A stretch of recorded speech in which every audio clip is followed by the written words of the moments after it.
Se você pegar um paciente em fase 4 e aí você fala, nossa, eu vou montar uma mega fórmula para flacidez, vou colocar um monte de coisa legal, vai ser ótimo, o resultado vai ser excelente. Aí você passa a fórmula para o paciente, não tem resultado nenhum na pele.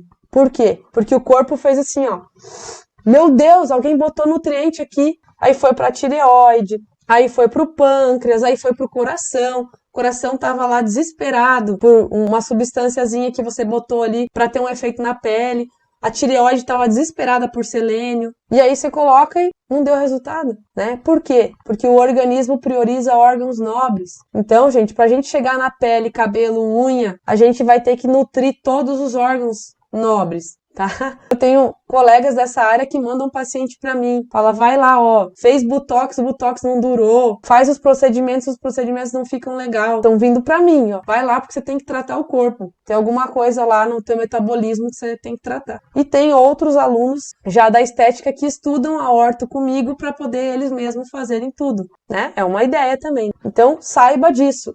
Vai ser diferente se você quiser fazer um tratamento estético num paciente que está com a saúde na fase 4 de um paciente que está na fase 2. Porque na fase 4 já está a bagunça metabólica instalada. Então vai um tempo, vai muita energia, vai mudança de vida, vai um tempo para a gente conseguir resolver esses problemas aí da fase 4, mas tem jeito. Você perguntar, professora, a ortomolecular ajuda na doença A, na doença B, nas todas eu vou dizer sim, porque nós estamos tratando o corpo, o organismo e não a doença. Uma vez que eu melhoro o teu terreno biológico, a tua doença para de progredir. Ou você, às vezes, consegue reverter. Ou você consegue fazer um controle tão bom que nem precisa dos fármacos. Essas questões, gente, de limpar o organismo é muito importante. Eu falo alguma coisa também dos protocolos de detoxificação. No curso, lógico que a gente fala detalhes. Tem bicho que tá com você há anos e tá super protegido por biofilme fúngico, que burla o sistema imunológico. Então, por isso que a gente tem problemas aí que nunca se resolvem, tem que tirar os inquilinos que não são bem-vindos. E para mostrar para vocês aqui um órgão que é muito importante na questão do estresse oxidativo e da detoxificação é o fígado. Então, olhem esse slide aqui do pessoal da nutrição funcional, tá? Para os farmacêuticos a gente adora, por quê? Porque a gente fica estudando a biotransformação. Isso aqui são as enzimas de fígado, tá, gente? Ó, metabolismo de fase 1, metabolismo de fase 2. O fígado, ele geralmente vem sobrecarregado nos pacientes que têm sobrepeso, os pacientes que têm muita toxina no organismo, muito vírus, fungo e vermes ali morando no organismo, sobrecarrega o fígado, que é o órgão de eliminação de toxinas. Pacientes com praguicidas no corpo. Olha aqui as fontes de toxinas aqui, ó, tá? Endotoxinas e exotoxinas aqui, ó. Drogas, medicamentos, paciente polimedicado lá. O fígado tá pedindo socorro. Tem estresse oxidativo no fígado por excesso de metabolização. E aí faltam os nutrientes. Então, só o fato de você pensar em detoxificar, você já tem que pensar também num suporte para a detoxificação. Aqui tem algumas vitaminas e minerais. Depois vocês podem olhar com calma esse slide, que ele é muito bom. Então, até mesmo para detoxificar, a gente precisa ter um mínimo de nutrientes. E, às vezes, é necessário você nutrir primeiro para que o paciente tenha nutrientes para fazer a detoxificação. Um paciente idoso, um paciente que está muito desnutrido, muitas vezes ele nem consegue detoxificar por falta desses nutrientes que são cofatores importantes para a detoxificação. Tá bom? Então, cada paciente a gente avalia. Será que eu já vou oferecer detoxificação para esse paciente? Vou fazer junto um suporte? Ou primeiro eu dou um suporte para ele nutricional e depois a gente faz a detoxificação? É uma etapa importante e não tem como a gente tratar as pessoas se a gente não educar em saúde.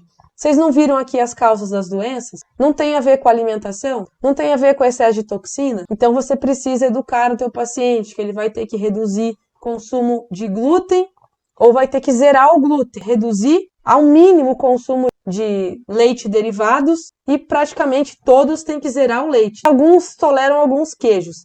Não é o momento a gente discutir isso, mas eu falo para vocês, não tem como defender, tá? Alimentos inflamatórios e mucogênicos, produtores de muco, alimentos que provocam lesão intestinal, não tem como defender. Então, a maioria de nós está do jeito que está a saúde porque consome esses alimentos que eu falei em alta quantidade. A gente precisa primeiro entender por que esses alimentos fazem mal. Estou com 2 livros novos ali, um só sobre o glúten, o outro só sobre o intestino. Tem um capítulo dedicado ao glúten. Precisa entender que certos alimentos não foram feitos para a gente consumir. Ah, professora, mas o trigo é um alimento milenar.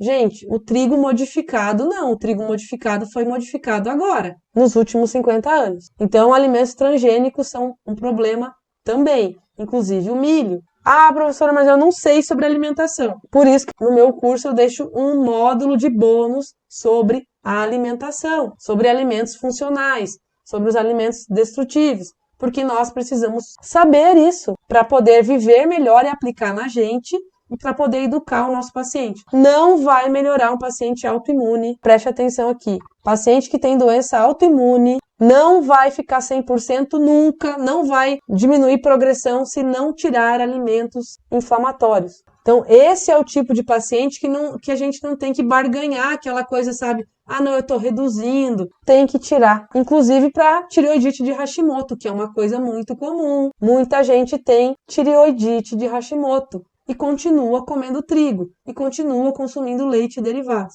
Isso não vai dar certo. O sistema imune dessa pessoa já não tá legal. São alimentos que pioram o sistema imune. Tem que tirar essas coisas. Aí você descobre que você pode não tolerar algum alimento. Esse alimento que você não tolera pode ser até o ovo. Você pode ter intolerância a ovo, gente. Ovo é um excelente alimento para quem digere bem. Não tem como a gente falar de saúde plena sem tratar do assunto alimentação, sem tratar do assunto desintoxicar, aplicar protocolos de desintoxicação, aprender que todo ano, no mundo que a gente vive, que tem praguicida, que tem metais pesados em vários produtos que a gente entra em contato, inclusive nos cosméticos, que tem solventes em diversos produtos que a gente entra em contato todo dia, que a gente tem poluição eletromagnética. Enquanto a gente não entender que isso vai somando, que isso vai se depositando, metais se depositam, gente. Mercúrio fica 20 anos no corpo.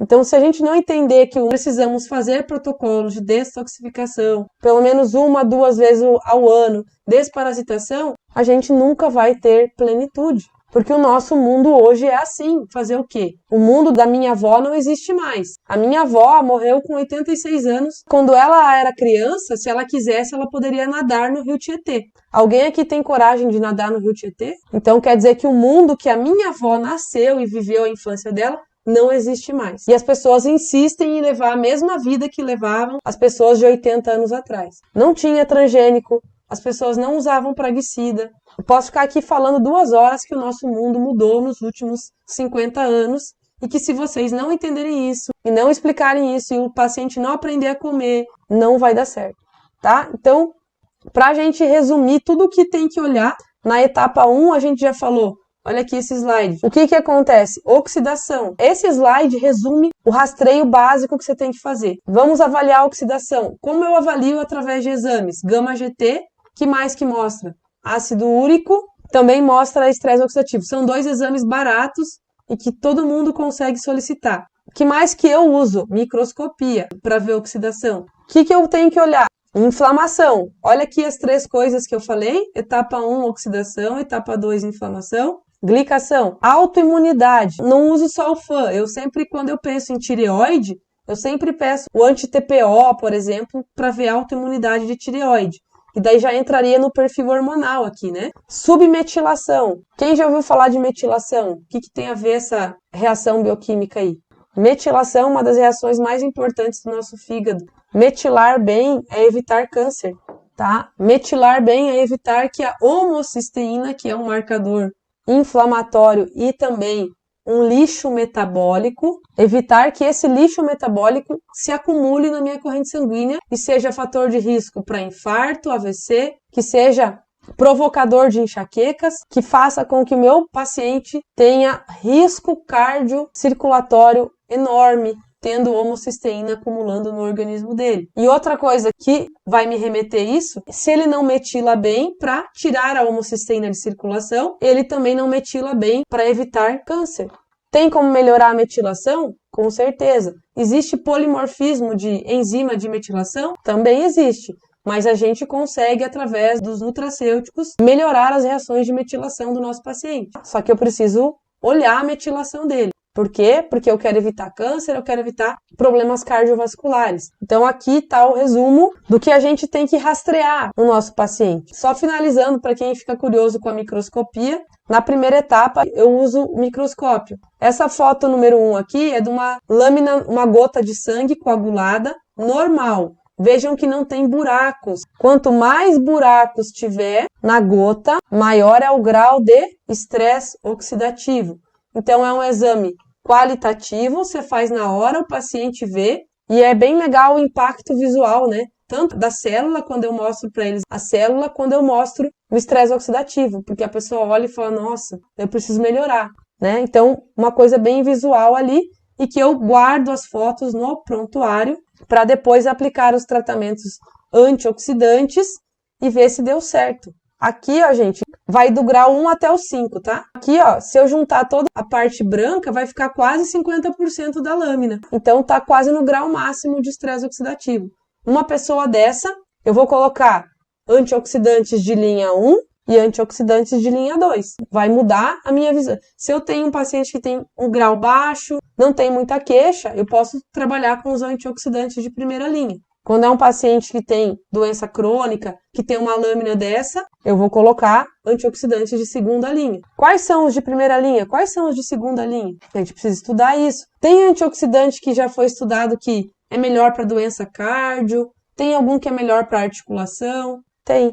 Então, isso também a gente leva em consideração para escolher o antioxidante. Então, se eu tenho um paciente cardiopata, resveratrol e picnogenol são fantásticos para o sistema cardio. Quercetina é bom para o sistema imune. Qual sistema mais também é bom? Articulações. Então veja que a gente tem os antioxidantes e a gente pode individualizar o tratamento, conhecendo também as propriedades dos antioxidantes, para qual sistema ele funciona bem, tá bom? É o que a gente estuda nessa etapa 1. Estudamos estresse oxidativo, estudamos como avaliar o estresse oxidativo e como tratar o estresse oxidativo. Etapa 2, para você fazer um tratamento bom.